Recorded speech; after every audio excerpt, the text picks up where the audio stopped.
Hi, I'm Jo Scard from 50 Acres, the communications agency. We're a national communications and advisory firm. I'm here today to talk to you about writing content for social media. So, first of all, before we start, why should we do it? Well, it's everywhere. We're connecting with each other on computers and mobile devices. Today it's Facebook, Twitter, Skype, YouTube, Instagram, Vine, and a whole lot of other web-based applications. Tomorrow, who knows where we're going to go, but everyone's doing it. It's fast, it's viral, it's iterative, and really, we need to embrace it. Otherwise, we really risk the possibility of becoming irrelevant as organisations and corporates. So what are the platforms you need to think about when you are thinking about writing for social media? Many of you might be already engaged in some of these platforms. Some of you might be new to social media, but have a think about these before you weigh in. Twitter and Facebook are the two biggies. Most people know about those. Many of you might be already on those two platforms. LinkedIn is the professional platform for people to place detailed resumes and interact with other people with like-minded business and organisational interests. YouTube, Flickr, Vimeo, Vine and Tart are video or visual-based platforms. Instagram is as well. Foursquare is another sort of networking platform in terms of venue-based networking. There's thousands of them. If you go onto the App Store, on your iPhone or your smartphone, any day there's hundreds of new platforms and apps every day. You can't possibly keep across them all. You can't possibly write for them all. So have a think about what you can do, what you can resource, and what's reasonable for your organisation and corporate before you tip your, put your toe into the water.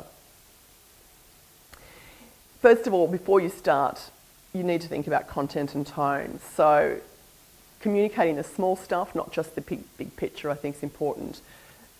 As an organisation and as a corporate, you can talk about what you do, you can talk about, you put out a release about an X or Y decision, but really that's quite boring and narrow in relation to the human beings that you're working with or helping or impacting each and every day. So talk about some of those real human stories. Who are you involved with? Who are you helping? What are you doing? Encouraging feedback and being responsive. Obviously, that has its own risks involved, so you need to think about how you moderate that feedback and that response from people if you're opening up things for comment, but encouraging your community to get involved.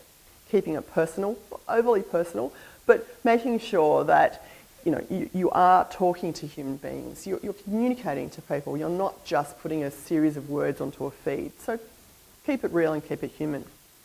Using pictures or links to videos.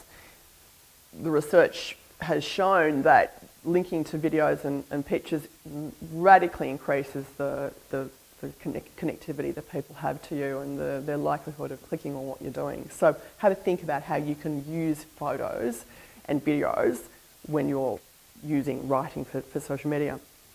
Encouraging your staff and the community to contribute to what you're saying. Again, opening it up.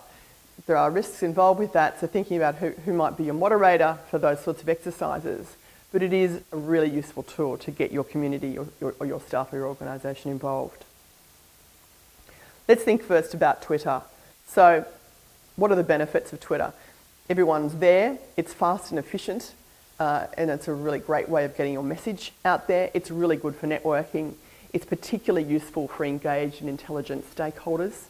And there is so many different tools and techniques you can use. If you're really wanting to drill down into Twitter, go on to Twitter and search for the Twitter glossary. That will give you a really much more detailed look at how to use Twitter, hashtags and other sorts of tools that you can use when you're writing a tweet. Let's think about writing content. Using action words, more verbs and fewer nouns, has been shown to be really useful in terms of tweets. And the top two things that Twitter has said in some recent data that they've produced that actually increases people to click on a tweet and read it is offering a free download, offering some free content. And the other thing is asking people to retweet what you've just written. They're the top two things that Twitter themselves say is the sort of top tips, if you like, to get people to click on what you've written. Twitter tips. There's only 140 characters in a tweet, and if you're used to writing documents that are much longer than that, it's a really hard thing to do. All the research says that even tweets that are shorter than that, 80 characters and less, increases, markedly the ability of people, their interest in clicking what you've said. So try and be really disciplined in what you're saying. Don't go right to the limit. If you can, have a think about what you're writing.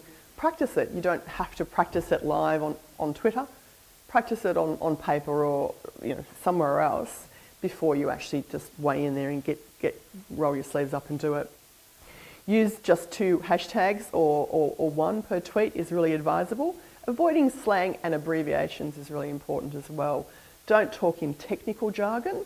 Talking in simple sentences, plain English, is a really important way to get your audience involved and engaged. Don't be afraid to use symbols such as, an ampersand for and, or those sorts of things. It can save you space in a tweet and it can allow you to say some other things. Makes it look a lot cleaner. Let's move on to Facebook. Again, posting pictures and linking to content, video, visual content is a really useful thing in Facebook. By and large, the overwhelming research indicates that that is the case. Pictures outperform everything on Facebook. Using pictures or video is always the winner. Think about how long your videos are before you post them to Facebook. Photos are fantastic. They only work well if the pictures are self-explanatory. If they're obscure or in a dark room or you can't see them or they don't make any sense, they're not going to help you. They need to be self-explanatory in a similar way to how you see them on an online news site or on a newspaper. It's a similar sort of thing. Have a think about that. A recent study has found that posts with photos had 53% more likes, 104% more comments, and 84% more click-throughs. They're pretty strong statistics in terms of using photos. You can use numbers like, and making lists, 5 reasons to, or 10 tips to. There's simple things. If you think about it when you're looking online or looking at newspapers, those sorts of lists and tips often will draw people in. It's the same thing with social media. Using numbers rather than words and placing the number at the head of the post is often a good way of drawing people in as well. Let's just turn to LinkedIn. LinkedIn obviously is a professional platform. It's a different platform, but you can send out updates through it, and there's all sorts of other ways of getting involved with LinkedIn. There are groups on LinkedIn if you're not involved with LinkedIn personally. There's all sorts of ways of writing content for LinkedIn. You can have your own page as an organisation. So there's a whole variety of ways in which you can write content for LinkedIn and use content. But essentially, it's a huge, huge network. The statistics indicate, if LinkedIn's a country, it would have the 5th largest population in the world. This is recent statistics just in the last few months. More than 64% of LinkedIn members are located outside the USA. So it's not just a USA or US-based platform.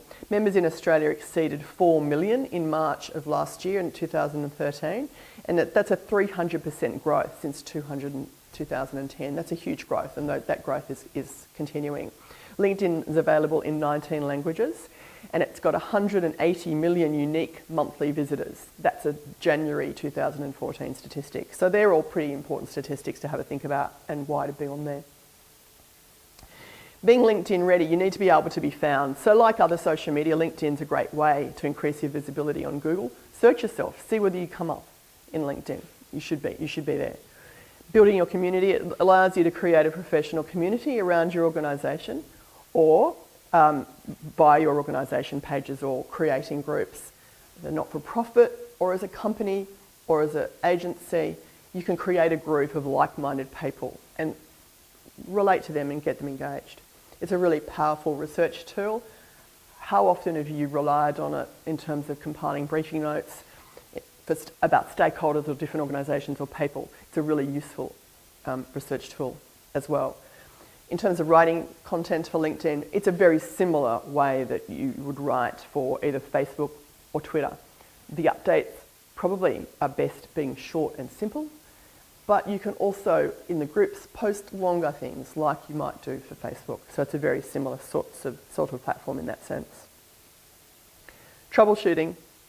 When you are doing social media, writing social media content, you've obviously got to think about some of the other things that we've mentioned before that might bubble up because you're out there communicating to a wide diversity of people and a big audience, and you don't know who is listening at the other end. So some of the things you need to think about is engaging positively and avoiding arguments. That will obviously increase the potential for it not going awry. Always report trolls and abuse to the platform, or if it's an internal issue, to your company or to your organisation. Always pause for 10 seconds to review your tweet or post. It's easier said than done. But it's a really important thing to think about, to do that so that you avoid making mistakes. Spelling errors never look good on any platform or any public information, so it's the same goes with social media.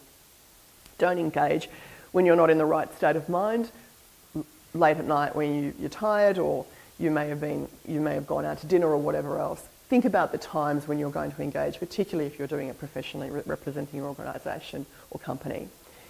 Understand what's expected of you in terms of social media. What protocols are in place for your organisation or company? How can you help those protocols? How can you, stand by those protocols if you like, and make sure that you're operating within those protocols? So social media basics. The message I'd leave with you is use it. Use the assets that you've set up. Don't just set them up and leave them languishing. It's really important that you don't just leave your social media assets set up and not go back to them for a couple of years. Use them even if it's less regularly. It doesn't have to be each day, but use them regularly. Facebook, post pictures, add videos, send detailed messages.